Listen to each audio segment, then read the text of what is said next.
വിശുദ്ധ ലൂക്കോസ് എഴുതിയ സുവിശേഷം 11-ാം അധ്യായം 5 മുതൽ 10 വരെ തിരുവചനങ്ങൾ. ബരക്കുമോർ, നിങ്ങളിൽ ആർക്കാണോ ഒരു സ്നേഹിതനുള്ളത്, അവൻ പാതിരാത്രിയിൽ വന്ന് അവനോട്, എൻ്റെ സ്നേഹിത, എനിക്ക് 3 അപ്പം വായ്പ തരണമേ.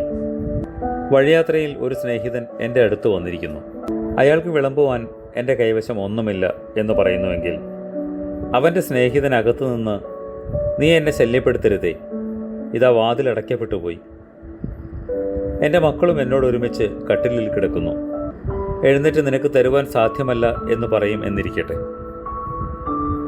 ഞാൻ നിങ്ങളോട് പറയുന്നു, സ്നേഹം നിമിത്തം അവന് കൊടുക്കയില്ലെങ്കിലും അവൻ്റെ നിർബന്ധം മൂലം എഴുന്നേറ്റ് അവൻ ആവശ്യമുള്ളത് അത്രയും കൊടുക്കും.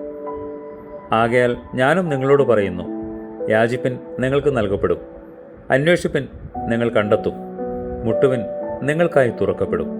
എന്തെന്നാൽ യാചിക്കുന്ന ഏവനും പ്രാപിക്കും, അന്വേഷിക്കുന്നവൻ കണ്ടെത്തും, മുട്ടുന്നവന് തുറക്കപ്പെടുകയും ചെയ്യും. കർത്താവേ, ഞങ്ങളുടെ അപേക്ഷ നിന്റെ മുമ്പാകെ പ്രവേശിക്കണമേ. നിന്റെ വചനത്താൽ ഞങ്ങളെ രക്ഷിക്കണമേ. ആമേൻ.